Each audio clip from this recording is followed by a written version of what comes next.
O mal disfarçado, ele é infinitamente pior do que o mal revelado. O mal revelado ele tem uma característica que ele perde o efeito surpresa. Então é fácil identificá-lo. Naturalmente você percebeu que aquilo é mal porque ele se veste de mal, se apresenta como mal. Ele tem os traços, as características, o cheiro, o som, o aspecto, o comportamento do mal. Então ele até criança identifica. Por isso que o adversário, quando ele se veste de adversário, qualquer um identifica. Você passa em frente a um centro, a uma cracolândia, a um meio que de pessoas criminosas, é facinho de identificar. Agora, e o mal disfarçado de bem? Esse é onde está todo o esforço do adversário para corromper as nossas mentes. Ele vai se vestir de quê? De bondade. Vai se vestir de religiosidade. Aí, de novo, atacando a religiosidade, sim, porque é a arma suprema do inferno contra a humanidade. Ela é a vacina anti-arrependimento. É a destruição da renovação da nova criatura. Ela inviabiliza a centralidade do Cristo no meio da igreja. Ela atrapalha a nova natureza ser de fato alimentada, despertada e até de certa forma honrada, cultuada, provocada, buscada. Porque ela é anulada mediante ao aspecto religioso dos comportamentos ou do comportamento do meio, do sistema, que impede. Então, o falso evangelho foi criado para agradar os que preferem ser entretidos do que ser convertidos. O falso evangelho, ele se dá bem com o mundo todo. Mas o verdadeiro não. A luz não se mistura com as trevas. Então, ensinar o falso evangelho não gera pessoas falsas. Geram pessoas religiosas. Perdão, não geram pessoas salvas, geram pessoas religiosas. Bom, o fato é que o evangelho falso, ele induz o ouvinte para um mundo de faz de conta. Essa é a sedução dos últimos dias, entende? O evangelho te convida para uma religião do conforto, ao invés de ser para o confronto. Bom, eu separei alguns versículos para nós falarmos biblicamente do que a natureza do evangelho propõe e não o que a religiosidade propõe. O meio ele é cercado de honrarias ou em um sistema que glorifica, que cultua a personalidade, a performance de um cantor, de um pregador, de um profeta, de um músico, ou até mesmo a performance mediante ao rito religioso, ao seguir o enquadramento dos usos e costumes. Então é hipervalorizado uma irmã no meio em que não corta o cabelo, que o vestido é sempre abaixo do joelho. Não que eu estou dizendo que não há virtude no vestido abaixo do joelho, nisso há virtude. Mas no irmãozinho que está sempre barbeadinho, ok? Por exemplo, você imagina se Paulo, o apóstolo, ou se os apóstolos, quando enfrentaram as dificuldades, ou os cristãos de hoje mesmo, que vivem em países de perseguição ou cerceamento da liberdade religiosa, como países árabes ou países ditatoriais, por exemplo, a Coreia do Norte. Como é que alguém vai ser cristão lá? Não pode, ok? Então, essas pessoas, você acha mesmo que ela consegue se enquadrar a algum rito religioso, estar enquadrada a algum uso e costume, a algum tipo de legalidade ou moralismo com a pretensão perversa de exibir um caráter polido para receber reconhecimento e aplausos do meio? Você acha que alguém pode viver isso? Por exemplo, os apóstolos tinham tempo de fazer a barba e cortar o cabelo? Daria para ele ter essa ansiedade? Daria para ele se enquadrar nesses costumes? A igreja de hoje aceitaria, e eu não estou nem dizendo da congregação unicamente, ou das igrejas também. Tem muitas igrejas que não aceitam uma barba ou uma roupa que não esteja enquadrada no vestuário, segundo eles, decidido por aceito. Ótimo, mas isso é a camada mais exterior da atuação do diabo. Porque o que ele quer de fato é nos vestir de orgulho, porque o orgulho que precede a queda é o orgulho que derrubou ele. Então vamos lá. Veja bem como é importante nós olharmos de uma maneira bem clara. Você já leu Isaías 29:13? Dá uma lida. E o Senhor diz: esse povo se aproxima de mim com a boca e me honra com os lábios, mas o seu coração está longe de mim. A adoração que me prestam é feita só de regras ensinadas por homens. Você quer que eu coloque na tela isso aí para ficar claro? Vou fazer um esforço, vou colocar aqui na tela. Então, olha lá. A adoração que me prestam é feita só de regras ensinadas por homens. Pega aí. Se isso não for um tapa na cara daqueles que insistem que símbolos, que religiosidades, que ritos, que liturgia, que usos e costumes têm agregação de valor na fé entre nós e Cristo, então você está totalmente manipulado por Satanás. Leia Oséias, versículo 6, Oséias capítulo 6, verso 6. Pois desejo misericórdia e não sacrifício. Isso era Deus falando na antiga aliança. Olha bem, aí se fazer uma antiga aliança era sacrifício. Era, mas era o que Deus desejava? Não, segundo Oséias 6, verso 6. Oséias é um dos profetas mais emblemáticos que revelam o caráter de Cristo e sua indignação. E ele aponta no livro, um livro maravilhoso de ser lido, e é pouco lido nos púlpitos da congregação, principalmente, e das igrejas pentecostais e neopentecostais, porque não é um livro que traz motivação, que acalora os ouvintes. Não é doce de ouvir a mensagem desse livro. O evangelho por si só, ele não é doce, ele é uma boa notícia no sentido de que nós somos reconciliados com Deus e que éramos mortos nas obras más e agora somos vivificados pela justiça que há em Cristo. Ele nos vestiu com as suas vestes. Ok? Não existe como eu ser um cristão sem estar vestido com a veste de Cristo, porque é ela que me justifica. Eu, você, nós, ninguém podemos nos justificar mediante ao nosso comportamento, ao nosso caráter, à nossa moralidade. Isso não vai criar justificação. Isso não gera justiça. Isso é a justiça que gera em nós. Ou seja, a justiça que recebemos produz isso. Isso é o fruto da justiça de Cristo, ou o fruto do Espírito de Cristo em nós. Ok? Então, seguindo, o que acontece? Tudo isso o Senhor falou ali, ó, pois misericórdia deseja, Oséias 6,6, e não sacrifícios, conhecimento de Deus em vez de holocaustos. E o meio que resiste o conhecimento, e quando eu digo conhecimento, eu não estou dizendo unicamente você fazer um curso de teologia. Faça, é importante fazer, caso possa fazer, tem apetite para isso, faça. Se o meio que está inserido as pessoas rejeitam ou demonizam, faça em oculto, é bom para você, você vai desenvolver um conhecimento absurdo, vai expandir tua consciência, e isso não vai inviabilizar a operação do Espírito Santo em você, muito pelo contrário, vai te tornar mais livre e menos refém da ignorância. Todo o campo de ignorância, toda a área da tua mente, que ainda é governado pela ignorância, o rei dessa área é o diabo, é ele. Olha que Jesus diz, e conhecereis a verdade, e a verdade vos libertará. Ou seja, a verdade, ela é o antídoto da ignorância, do engano, da mentira. E assim que a verdade entra no ambiente mental, ela te liberta, ela te emancipa da escravatura satânica. Ou seja, você não é mais refém daquele tipo de ignorância, ele não pode mais te manipular, porque a luz de Cristo, a luz que é Cristo, acendeu ali. E agora a tua mente, ela contempla uma visão clara do que é a proposta do Evangelho, segundo a vontade de Deus. Ok? Então, olha lá o conhecimento de Deus. E o próprio Oséias vai dizer aqui, né, que o povo perece por falta de conhecimento. Ok? Porque o conhecimento, ele subverte a ignorância. Ele, como eu disse, ele é o antídoto, ele é a vacina contra a ignorância. Bom, agora, você veja bem, continuando, se você dá uma olhadinha lá em Colossenses 2,8, tem uma seguinte afirmação: tenham cuidado para que ninguém os escravize a filosofias vãs e enganosas, que se fundamentam nas tradições humanas. Pega isso. Ele não está falando mal das filosofias. Ele está falando das filosofias vãs. Aí, você defendendo a filosofia, estou dizendo que existe muita coisa boa a ser aprendida. Não pode ler filosofia junto com isso. Aí que o cara desanda. Começa com esse negócio de filosofia, quer juntar, aí vira uma bagunça. Olha, existem saberes que te ajudam a entender. Só a Bíblia. Olha, a Bíblia não dá nem para falar que é só. A Bíblia por si, ela é plena e completa. Outras leituras, elas servem para a vida prática, mas elas contribuem também para diminuir a ignorância. E não você permanecer bitolado achando que tudo que você tem que fazer é ler um livro, às vezes você não consegue interpretá-lo. Você está lutando para entender um versículo ou tem uma interpretação equivocada que você recebeu de tradições, que é de pessoas antigas, a ouvidos mais velhos. Querido, o mais velho entre nós é Deus, é o Espírito Santo. Então, se o que o mais velho diz não passa no filtro da Escritura, eu ignoro o que disse o mais velho e vou para a Escritura. Dá uma olhadinha, então, em Colossenses 2, versículo 8. Tenham cuidado para que ninguém vos escravize a filosofias vãs e enganosas, ok? Então ele categoriza essa filosofia que é vã e enganosa. Não está dizendo que todas elas, está dizendo a filosofia, certo? A filosofia que são vãs e enganosas, que se fundamentam nas tradições. Então complementa aqui, ó. Essa filosofia que é vã e enganosa, ela está fundamentada em tradições humanas e nos princípios elementares deste mundo, não em Cristo.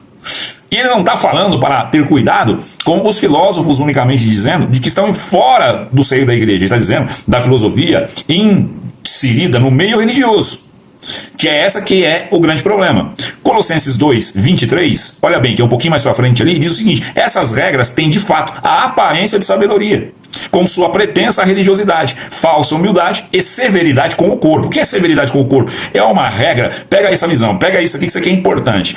Todo ambiente que tem regras muito rígidas é porque a cultura é ruim, a natureza não existe.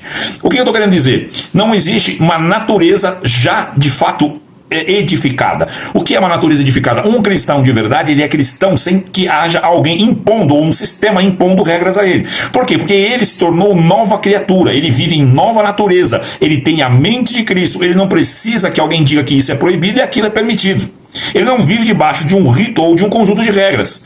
Porque o Evangelho não propõe isso, sim uma liberdade em Cristo. E qual é a liberdade? É a liberdade de uma nova consciência, que ele consegue saber a partir de si da nova natureza, que é o Cristo nele. Por isso que a lei antigamente era uma regra externa, que você seguia olhando de dentro, sendo você um transgressor, ok? E você seguia os limites da regra. A regra impunha os limites para você. O Evangelho propõe uma ação totalmente inversa a essa. A regeneração não é de fora para dentro, é de dentro para fora. Ou seja, a nova criatura, ela renasce de dentro para fora. O Cristo habita dentro e não fora.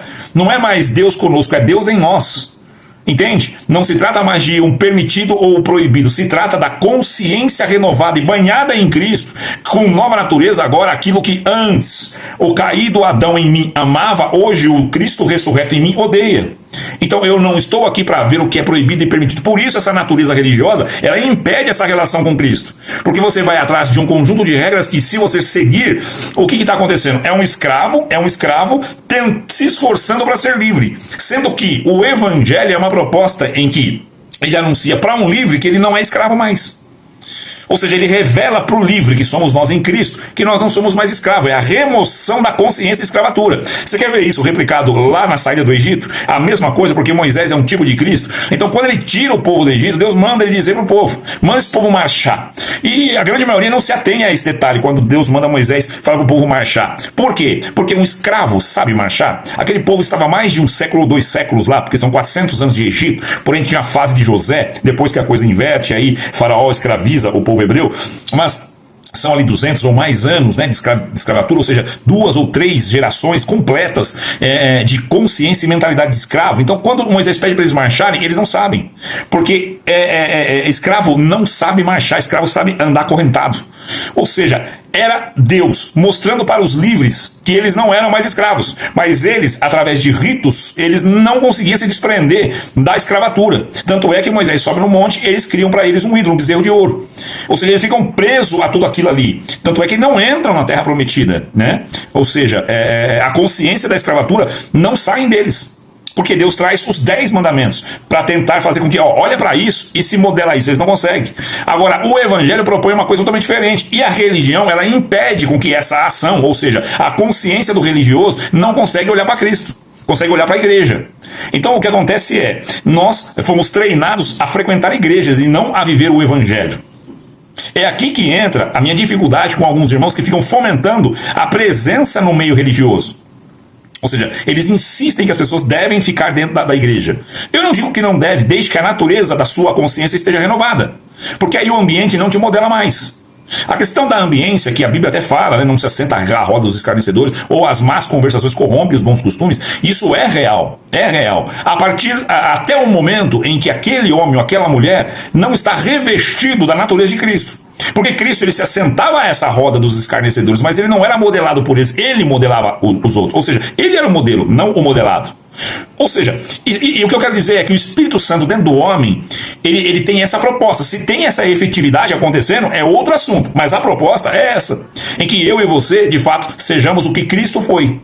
Veja bem, olha, quando perguntam para Cristo, mestre, mostra-nos o Pai, o que ele te responde? Quem vê a mim, vê o Pai, tá certo? E quando ele sobe, que ele vai subir, ele diz, eu vou enviar o Espírito Santo. Para qual coisa acontecer? A mesma. Para que quem olhar para a igreja, veja o Cristo. É isso que Paulo fala lá aos Coríntios, lá na frente, né? Ser de meus imitadores, assim como eu sou de Cristo. Então ele está dizendo o seguinte, quem vê a mim, vê o Cristo. O que Cristo falou, quem vê a mim, vê o Pai. Essa é a ideia da natureza do Evangelho verdadeiro. Essa é a ideia. Na prática acontece muito difícil de acontecer, porque nós temos uma carga religiosa pesadíssima, que se apresenta como um mal velado, um mal oculto. Ele se veste de bem. A capa desse vídeo tem a proposta de impactar você para você olhar, não é para você odiar o sistema religioso ou odiar as pessoas que estão dentro delas, porque a natureza de um sentimento de ódio contra pessoas já é o indicador claro de que o Evangelho não opera em você. Se eu odeio alguém que pensa ao contrário de mim, como você vê os comentários aqui, e você vê críticos aqui do YouTube que pegam vídeos meus, fazem recortes e fica lá macetando, né? Até pensei algumas vezes em fazer um debate, né? Mas eu assisti cortes de debate que houve e não existe um senso de realmente chegar a um denominador comum com a possibilidade de consciência de que posso estar errado, eu gostaria de ver o ponto de vista do outro. Não, vão unicamente para disputar e provar o quanto eles sabem mais. E você vê as pessoas que seguem e consomem esse conteúdo e comentam abaixo, e o pensamento é o mesmo, né? De entrar numa arena e disputar. Bom, e isso não é a natureza do evangelho, por isso que eu ainda não fui, porque eu não encontrei alguém que discorde de mim, que tenha pelo menos a consciência de ir para um debate onde eu possa voltar de lá com um novo entendimento, mudando de posição, e ele também. Não existe essa flexibilidade. Então é uma perda de tempo, porque vai ser uma gladiação com um único pretensão de exibir conhecimento e capacidade retórica. Então não faz sentido. Mas voltando aqui ao evangelho.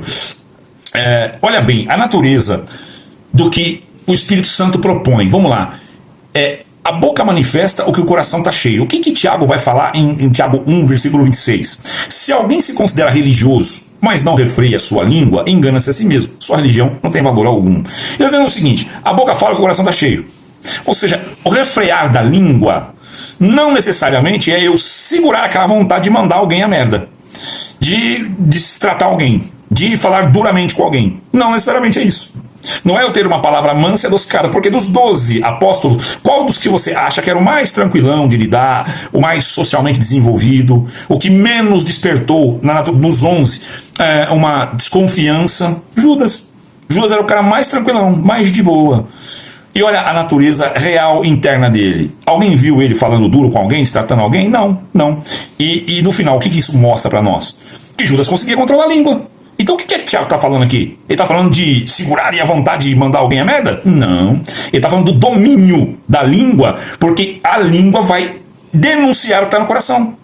Então se eu seguro a vontade de xingar alguém, não necessariamente tem o coração transformado. Eu estou apenas colocando uma barricada para segurar aquilo ali. Mas não houve transformação da natureza. Isso só já deveria ser um indicador muito claro para você que é cristão. Falar, caramba, então minha natureza não mudou, porque se eu pudesse, eu quebrava o pescoço desse ser agora, que eu esfolava a cara dele no asfalto. Então isso, tá certo? Ou as tuas maledicências, a tua murmuração, a tua reclamação, não necessariamente são agressões verbais, que Tiago está falando aqui em Tiago 1,26. E sim de uma natureza transformada. O evangelho verdadeiro propõe isso. A religiosidade não. Então ela se veste de bondade, ela cria um ambiente sacro, onde você olha e fica impactado com a ordem, com a decência, com a música sacra, com a liturgia, com a ritualização. Aí eu pergunto, qual é a efetividade de verdade de transformação interior em você? Ah, mas eu conheço pessoas que eram viciadas e agora não são mais. Eu conheço ex-mendigos, eu conheço ex-mulheres da vida, também conheço, tá tudo bem. Agora pisa no calo dele de verdade, vamos ver a natureza individualista de cada um. A religião propõe que você busque o seu pão, busque a sua benção, busque a sua proteção, que você se relacione com Deus de forma individualizada, porque a salvação é individual. Mentira, a salvação é coletiva, não que você tem poder de salvar alguém, mas a consciência do salvo é de corpo. A consciência do salvo é de corpo, ou seja, eu sou um membro de um corpo. E isso não está restrito à ideia, porque isso a religião também propõe, que você seja membro dela para parecer que você é membro de um corpo. Você entra dentro de uma igreja com 1000 membros, a grande maioria nem sabe o nome um do outro. Às vezes o seu irmão do seu lado ali está padecendo uma dificuldade tão grande. Por exemplo, está com uma enfermidade incurável, está com um filho nas drogas, está com uma mãe entubada, um esposo entubado, um filho entubado, e você está ali buscando uma solução para a tua empresa para aumentar o faturamento. E você chora mediante uma pregação faraônica, enquanto ele está do lado ali precisando de um braço amigo, por exemplo, de um acolhimento, de um suporte emocional, de você descer até a casa dele, de você lutar a luta dele junto com ele, que naquele momento ele está destruído. E você nem percebe a tua insensibilidade, é porque ela é individualizada, você está buscando algo para si, você precisa preencher você mesmo. Por que a Santa Ceia não funciona no meio religioso? Porque as pessoas vão lá para comer, elas estão indo buscar para si. Isso é individualizar. Ou seja, Cristo nunca veio fazer isso. Ele disse, eu não vim para ser servido, eu vim servir. Então, o mal revelado, ele é muito menos nocivo. O mal escondido, disfarçado, ele é infinitamente maior, mais nocivo. E ali é que está o investimento total, ou pelo menos o máximo investimento do inferno contra a vida e a fé cristã. E nós abraçamos aquilo, batemos palmas e glorificamos. Porque nós achamos, não, eu fui lá, pôs um negócio que me agradou. Você vê santidade. Santidade não é para você ver. Santidade é para você mostrar. Ah, mas sem santidade ninguém verá Deus. Esse versículo diz o seguinte, que ninguém vai ver Deus revelado no homem. Não é você que vai ser santo para ver Deus, porque senão isso é mérito. Deixa de ser ignorante. Se eu for santo, eu vou ver Deus. Se eu tiver santidade, aí eu vejo Deus. Querido, você não vai ver Deus por comportamento, por esforço, por dedicação. Ver Deus ou estar com Deus é um mérito único e exclusivo de Jesus. Sem santidade ninguém verá a Deus, é Paulo dizendo: sejam santos para que Deus seja revelado em vocês, para que quem olha em vocês veja você como uma carta viva. Entende? O pensamento individualizado, ele é o pensamento religioso, que tem a proposta da destruição da natureza do evangelho.